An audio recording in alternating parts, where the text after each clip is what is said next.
All right, welcome to the WowFactor Podcast and today we have a very special guest, and he has been previously the managing director of an app for a platform called Socially, and he was a co-founder of a platform, a company called Gig Fairy that was later acquired by Tune Studios, and currently is the founder of Sonno. And we're going to be mainly discussing on mattress business success in the digital age. So without further hesitation, I'd like to introduce you to Fabio. Welcome to the podcast. Hello. Hi, Samuel. Thanks for having me. A pleasure having you here. So how has been your week? Has been busy as usual. It's Chinese New Year times here. So hectic to finalize a few things before taking a few days off. That's how tradition is here in Malaysia. Yes. So we're saying that there are a lot of sales going on, or how is that happening? Yeah, we're actually having a promotion with Sonno, so we've been busy launching that before, just a couple of weeks back, and then just focusing on that for now. So again, being a little hectic, but things are doing fine. Oh, that's good to hear. So as we get deep into this conversation, the audience would like to really know who you are. So who is Fabio? Okay, that's a good question. So I'm an entrepreneur. I would define myself like that. I started my career actually in the music industry long time ago. I was a musician. I started playing guitar when I was probably 12, 13 years old, and then I moved to drums, and I played drums for many years. And right after high school, I wanted to live with music because that was my passion. So I just wanted to follow that. So I started with my own recording studio and, play music and record and produce music. And I did that for a few years. Then I started developing more and more interest in tech. So I actually decided to move into technology. I started with Airbnb back in 2012. When Airbnb was really not what Airbnb is today. I mean, today everyone knows the brand, everyone knows Airbnb. But back then, when I was telling people that I was working for a company, for a website that was allowing you to rent out and also rent from strangers rooms and apartments online, people were looking at me like, what? I should rent my place to strangers online? That was that stage. So it was very, very weird. But I really believed in the idea and the concept. And I think everyone also in the company were very motivated, very driven by the mission. So I did that back in Italy, in Milan, for over a year, which felt like 3-4 years actually, and developing the brand and the company in Italy, working with hosts and try to find more hosts and nurture the community. And before moving to Malaysia, where I got a job offer from a digital marketing agency. And then I really liked the idea. Digital was really growing, and I really liked the idea of helping businesses and brands going online, taking advantage of what online was back then, from social media to media buying online, SEO, this kind of thing. So I basically spent about 4 years in consultancy, pretty much, with a few companies, and then also with running my own agency and starting my own agency business, which was eventually acquired by a larger agency. So 4 years of consultancy, just helping SMEs in Malaysia mainly, but then also bigger brands in the region to go online. And then after 4 years, I was really kind of missing building something, see something growing, growing farther, because usually agency, you work on project base, and once you have to deliver what you have to deliver, you don't really see what happens after that or what happens behind the scenes. So I was really missing that. And I got an opportunity, I saw a problem, and I decided to start Sonno back in 2017. It was June. Then we went online around November 2017. And I've been dedicated my life pretty much to that for the past 5 years. That's what I did, and that's who I am. Quite interesting that you began in the background of music and technology. In terms of that shift in career, what did you find as a main drawback? So so I always found myself in the middle, like pretty much a hybrid, hybrid between creatives and business. I'm very comfortable with creativity. I'm a very creative person. Again, I spent many years in music, and I'm very comfortable with design, with copywriting, this kind of things, like all the creative side of business. But then I always felt an entrepreneur. I always felt I wanted to have my business. So I was always close to this. And in terms of moving from the business music to tech, it was a long journey. It was not easy, and I got a very unusual path, I would say. When they say that only when you look backwards you can connect the dots. Because basically after high school I decided to work and focus on my music. So I didn't go to university first, because I wanted to really focus and make it with music. But then working in music, I also found that I was much more keen into the business side of things more than purely, the creative side of things. So I decided to start uni. So I basically work and study at uni. So I did my bachelor, I did my master in business, I did my bachelor in business administration, and then I did my master in marketing because I was more interested into that area. And then with that, then I switched into tech, because over this time I developed this interest. I've always been passionate about how technology was impacting people, how technology was impacting our life, and so I got that opportunity. Then I managed to join Airbnb. That back then they didn't first move to Germany. They opened the first office in Europe, in Germany, in Berlin, by acquiring another company, and then they opened a few other offices around Europe. They opened Milan, so the office in Milan was newly open, was a small team. So again, I got this opportunity. I was already in the startup industry. I was following what was going on, and I really liked what Airbnb was doing. And so I got that opportunity. I got my my bachelor in business and my master in marketing, and then I think that helped a lot, and that was the transition. So it was not just overnight from one thing, from music to to tech. It took some time. It was a long journey, I would say, a few years. That's quite interesting. So I can see that the journey from music all the way till the tech side took some time, and also in towards creating business took some time. So for someone who is in between having school and as well as starting a business, what's your take on education being either important, or people should go and start businesses right away? What's your take on that? That's a tough one, in the sense that education is key, so there's no escape from that. And I think that's where you build everything. But more important than education is have the right mindset. And for me, the right mindset is being curious. I've always been driven by that. So I think that's the lever that's going to keep you motivated, and grow, over time. So if you talk about education, like school education, maybe that's a little overrated and a little old right now. We're at 2023, right? So I think that, nowadays information are available, everywhere, anytime, anywhere, online. So I think it's, again, more having the mindset in being curious, being that mindset that you want to learn something, you want to constantly learn something new.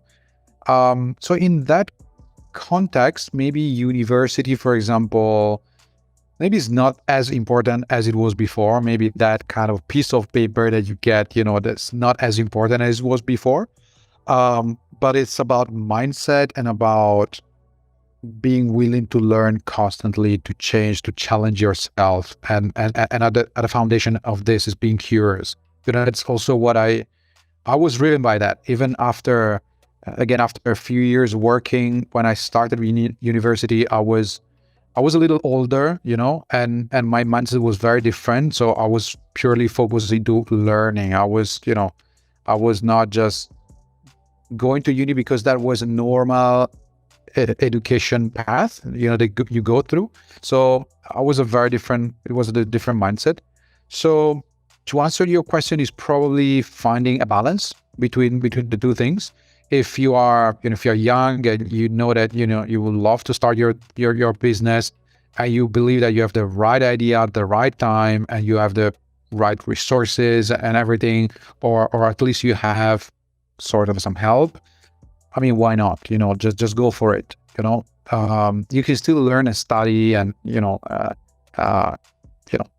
during this journey. So that's not nothing that is stopping you. But otherwise, education is still very important, whatever you're gonna do. But again, all the resources are online. I think nowadays, you can go, there are tons of websites where you can get, where you can deep dive into what you're interested in. You can learn about business, you can learn coding.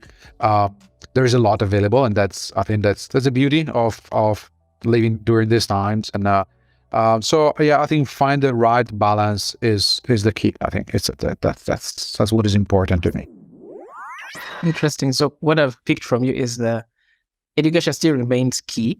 However, it's all about staying curious and being a consistent learner. You keep on learning consistently, and as well as the consistent learning is key. And always, yes, we have education as being the foundation, but you should never stop learning. But even if you've finished studying, as technology, just like the way we are in the tech world, that things keep on changing. Today there is AI running this and AI running the other. So you have to keep on learning how the business navigates over time, which is quite very essential.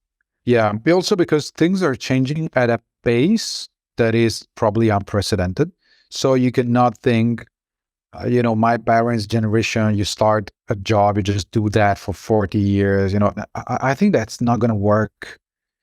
It doesn't work like this anymore. It's just things have changed, and really the pace of innovation and the impact of all these innovations are changing so fast that we have to be mentally prepared to constantly learn and constantly change and constantly adjust ourselves to what the job market is requiring. Or so I think that's really fundamental, to be ready to change. I mean, luckily for me, it's always been a little bit more natural. I've never been, just tied to something. I really constantly change, as I mentioned before, from music to tech. And then I moved from a small, little town where I grew up in Italy to Milan, and then to Malaysia, the other side of the world. Never been to Malaysia before. So it was definitely challenging. But I think those are it's when you are uncomfortable that you learn. If you just stay in your comfort zone, then nothing relevant or important is going to happen. So I think that should be the approach more than before. True. I do empathize on the background you've been, because I've juggled through different points of career. At least I had creative being part of my career. I've been a DJ for some time, and also transitioning into technology was also something that I had interest in, but the transition also took some time. But as well as the fact of consistently learning has at least kept me up my career for quite this while. Yeah, correct. So as we dive into more of Sonno, so why did you found Sonno, and what is Sonno? So Sonno is a sleep company. We have one very clear mission in mind. We want to help people sleep better and live well. We spend 1/3 of our life into bed sleeping. Sometimes we don't realize it, maybe just because we give it for granted, because we all grew up, sleeping. We all grew up with a mattress probably, or at least the most lucky ones. So we don't really realize how important is that. But it's really affecting our life and our productivity, our mental and physical health, and that's something that people might not realize. So we started also because we saw a problem, essentially. So I was actually going with my wife for mattress shopping, and having my background mainly in digital marketing, in e-commerce. So that's also was an important point of view. So what I noticed is that the experience was very boring and very inefficient. So traditionally, you go to the store, you lay down for 5-10 minutes on a few mattresses. there is a huge variety. So every time you enter in a mattress store, there are dozens and dozens of products. You don't really know where to start, so the journey is very confusing. And then ultimately is the price. The price of mattress prices are very expensive. Good mattresses are very expensive because markups are very high in the industry. So after we realized that, like the first time when I was in this store with my wife, I said, must be a better way to buy a mattress. How is it possible that in 2017, we still have to go through this painful journey? And then I discovered it was possible to vacuum compress mattresses and put them inside boxes. So I just connected the dots and I decided to come up with this solution, as simple as a high quality mattress sold at a much more affordable price because we were only selling online. The mattress was vacuum compressed and rolled and put inside a small, beautiful box. We were offering free delivery and most importantly, 100 nights trial. So that means that customers are able to buy online, receive the mattress and sleep on the mattress for 100 nights. If for any reason someone is not comfortable, doesn't like the mattress, can get in touch with us and we're going to just collect the mattress and give a full refund. So we firmly believe that the best way to try a mattress and also to make such an important decision, because it's a product that you're going to keep for maybe 7, 8 or 10 years, is really to sleep on it in your own bedroom, with your own pajama, with your partner. So not in a showroom, in an awkward place, like in front of everyone with a pushy salespeople usually that is just staring at you. So it was not the best experience. So that's how we started. We started by selling one mattress only. And then we expanded over the years into a range of sleeping products. So we now have a range of about 10 products. So we cover pillows, duvets, bed sheets, and so on. We have over 25,000 customers. We operate in 2 countries, in Malaysia and in Singapore. We have over 5,000 customers reviews. And we have 9 retail partner stores in Malaysia and 1 flagship store in Kuala Lumpur. So this is what we have been doing for the past 5 years, basically. That's quite interesting. I saw that you managed to get the experience of buying the mattress and see that there's a gap missing in terms of people not enjoying the mattresses due to the fact of having someone staring at you, and you're going to you want to make the sale on the spot. So that's pushing you to make a decision on something you're going to own for the next 5 to 7 years, which is not the ideal kind of scenario. Correct. And also traditionally, again, margins are very high in the industry because, of course, there are a lot of middlemen in between. And traditionally, the sales guy is just pushing the product where he has higher commissions, so that's just fair and square. So we just wanted to change that, selling direct to consumer online mainly. Then, of course, over the years, we also changed a few things, but the core that didn't change. The foundations are still the same. But definitely the experience was at the core of this. The experience was just ugly, and it's still ugly when you go to traditional stores. So we wanted to make that much better, not just a little bit better, much better. And this is what we've been focused on, basically making the mattress buying experience much better and actually enjoyable. So in line with you founding that, was there any form of challenges that you faced while starting Sonno, or probably are there still some challenges available, and how have you solved them, or how did you solve them? Well, there are many. Of course, the list would be very, very long. But probably I would say, the challenges and the problems are changing once you grow. So definitely the first phase and the first 9 to 12 months, for example, for us, is really to validate the idea, to get the right traction that it can also give you, the confidence that the business, that the idea makes sense and it works. And I would say that for us was long, was again probably 8, 9 months before we get into the point where the traction was good enough. And during the first 8, 9 months, that means the business was a one-man show. I was pretty much doing everything from customer support to managing quality control, packing mattresses, doing the marketing, social media, advertising online. I was really a one-man show, but it will also put me in a good spot that I really learned every detail of every single, detail of the business, especially talking to customers, talking to clients, getting feedback and iterate and changing. So, of course, as you can imagine, selling a mattress online, especially in 2017, a mattress that is still not a mass product, so it's not cheap. We're talking about $500-$600 for a mattress, which in Malaysia is still quite a lot of money. But for a product, I actually would have paid probably $2,000-$3,000, for the same quality product in a traditional store. So definitely at the beginning is getting that traction, and especially for a bootstrapped startup like us, it's really to balance the growth with profitability, just to make sure that you can get some sales, so that you can reinvest into marketing.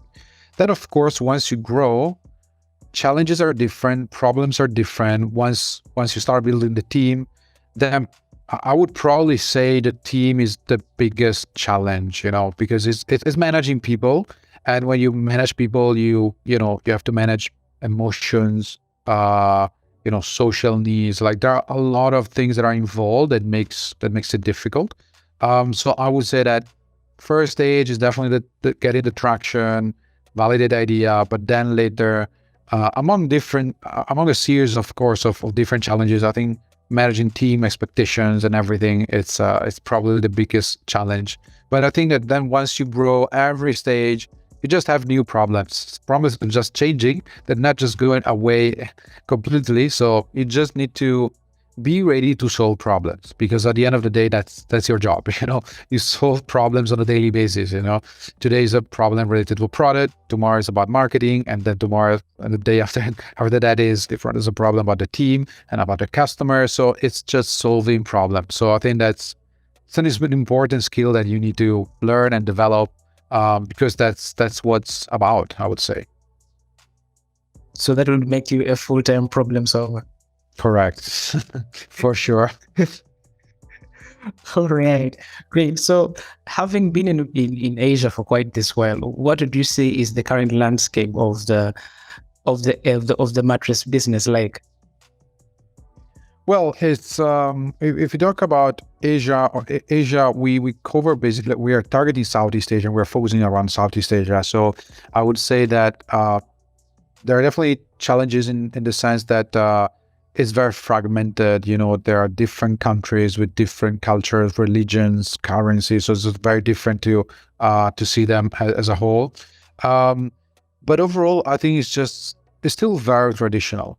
People are just going mainly to the stores. They go to exhibitions, are very, very common in countries like Malaysia. And then every country has its own peculiarities. Singaporeans are very brand conscious, so they might be willing to spend a little more for a brand they know. So again, it goes back to, in the region, every country is very different. It's changing, and I think the fact that we have been growing is a sign that, the industry can be changed.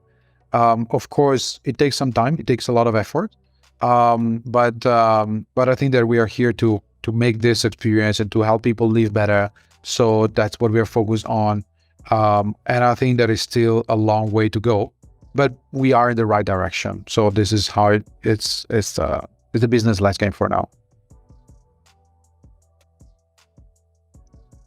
Okay, so that means that it is hard to easily pick out what the landscape is, due to the fact that the countries are quite fragmented and they all have got their own ways of working. I can simply put it. Yeah, you're right. All right. So what about the myths? When you were starting the mattress business, what did you mainly discover that were the myths that were there? And did you debunk any of them? Well, I would say that, especially coming from a startup world, right?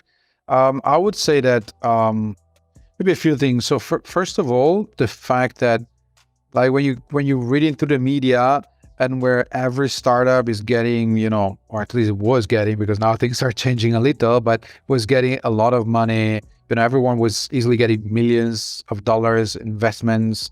I think it's possible to start without big investments. Of course, depends on the business. Not really every business you can just start small, but overall it's possible. So I think that would be the best step for everyone. Start without big investments and validate the business idea and start getting some traction, focus on customers. And I think that's something that is doable, that is possible.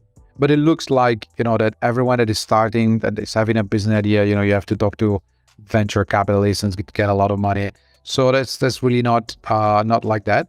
And then I would say that, there are too many success stories in the sense that it seems an easy journey, or even, for example, take e-commerce, right? Our industry.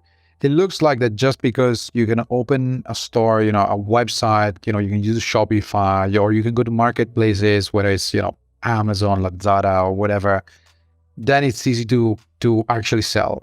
It's not, So I think we should talk more probably about failures and about how difficult is that and how it's just not for everyone. So I think that's something that I've learned and probably one of the myths around, starting a business and being an entrepreneur is not an easy journey. And if everyone is telling you not to do it and you still do it, then you're probably ready, right? So it's not as simple as it looks. And despite all knowledge is there, we have all the tools nowadays, it seems very easy. It's just not as easy as sometimes media wanna picture it, So I think that's expect a painful journey, expect like to be a roller coaster of emotions. One day you feel like God that you did it, and then after you want to kill yourself, nothing is working. So it's very challenging, and it's really not for everyone. But if you're so passionate, you believe so much in what you're doing, you need a lot of that, because it's going to be difficult. And only if you believe 100% in what you're doing, then it's worth doing it. Then it makes sense to do it. And then maybe you're going to succeed. And that's already a success, believe in something 100% and give it a try. I think that's already a success to me. But don't picture that it's just easy to start a business and everyone's going to get rich and then you're going to retire when you're 30. No, it doesn't. In 99.9% of the cases, it doesn't work that way. So these are just some of the myths that I went through and I learned, and especially in the startup industry over the past 10, 12 years. So people always think when you begin a business, all sunshines and rainbows. So how would you want them to shift that kind of mindset from having the sunshine and rainbows to the real stuff? How would you best propose that would change? Well, again, you really need to believe in what you're doing. 100%, you have to be passionate and dedicated about that.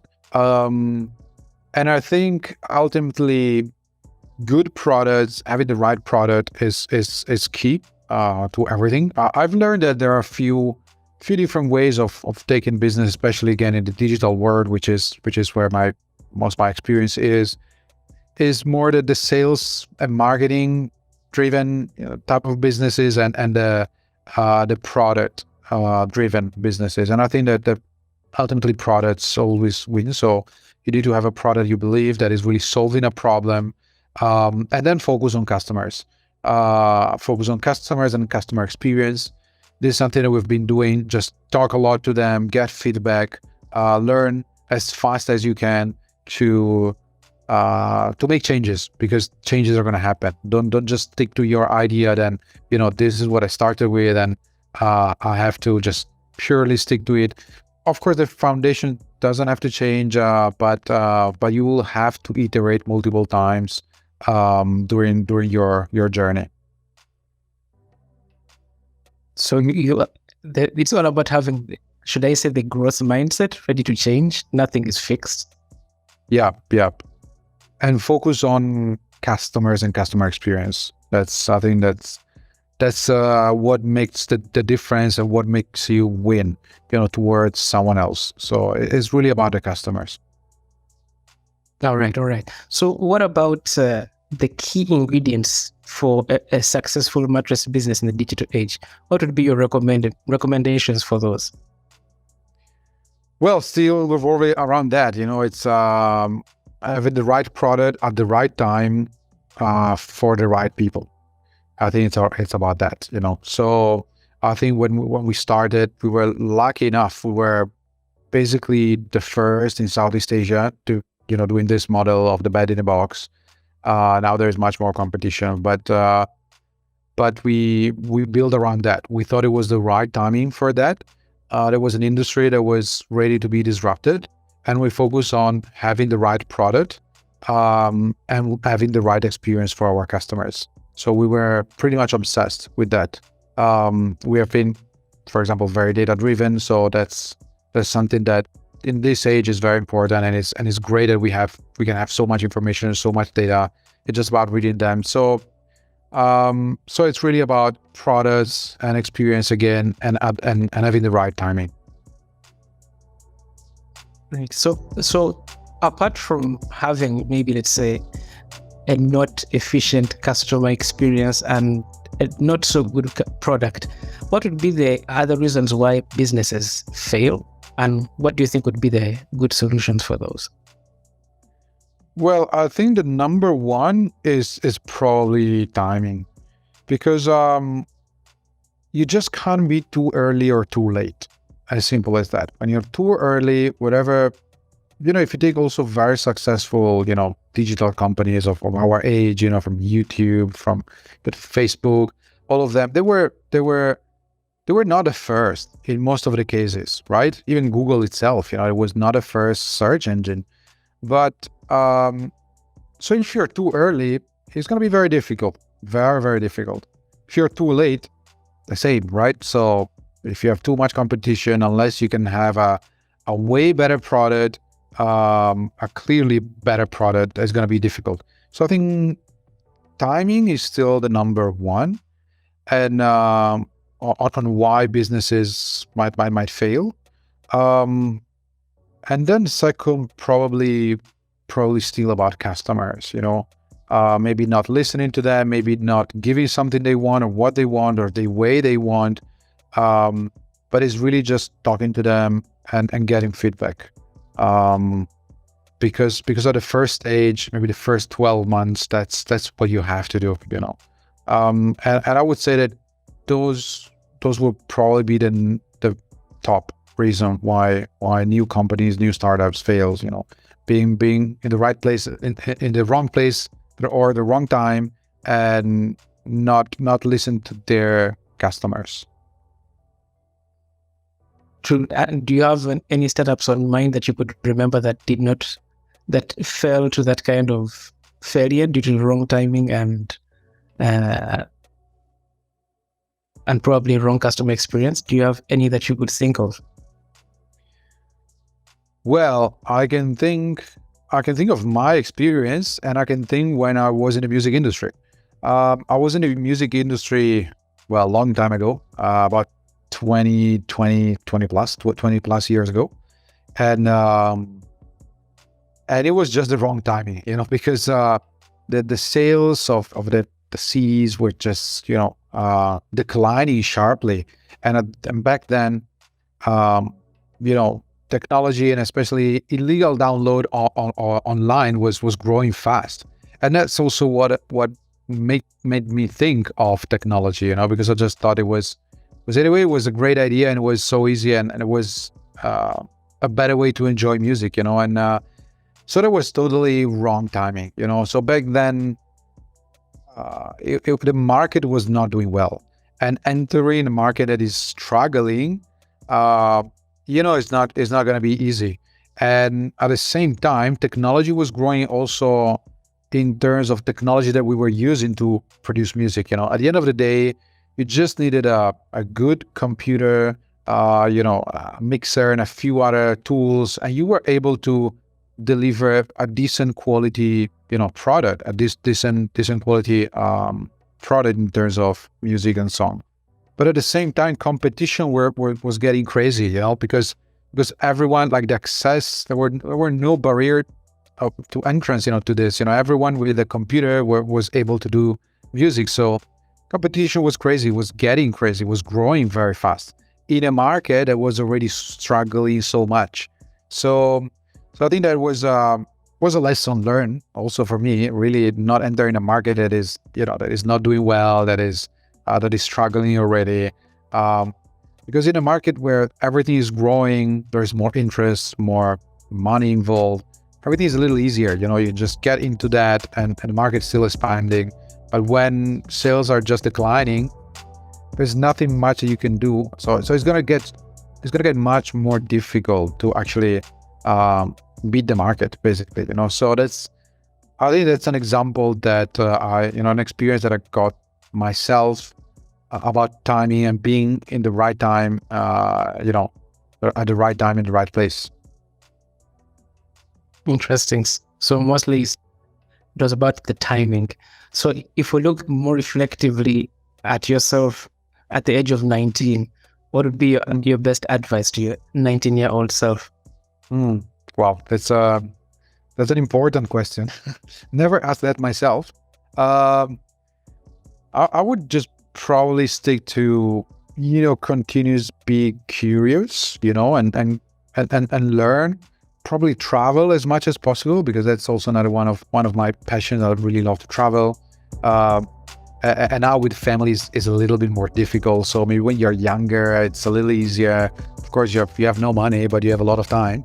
But just be constantly curious and continuous learning new things. Don't just get stuck to something. And I think that's what I would say to myself. Stay curious and start traveling more. Exactly. So if we're looking into the future, how would you like to be remembered? Well, that's also some serious questions. I mean, just someone that like a person that did things with passion, with passion on and a lot of interest, and just maybe a trustworthy person that had integrity and probably honest, and possibly a good dad, I would say. I have a 2 years and a half old daughter, and I would like to be remembered as a good dad. So yeah, I think it's about that. So a good dad and a trustworthy and honest businessman. That's what I can summarize it as. Yeah. All right, great. It has been quite the conversation. So what would be your final remarks? I don't know, just try, don't give up. Try and stay curious, continue doing things. If you don't try, nothing's going to happen. If you don't change, nothing's going to change. So just be crazy enough to try. Amazing. Thank you so much, Fabio. It has been really an engaging conversation. That is quite the amount of nuggets of wisdom. I believe that everyone that listens to this episode is going to have a stack of notes increasing page by page. Really, thank you so much for being a guest on the WowFactor podcast. Thanks so much for having me. Thanks, Samuel. Right.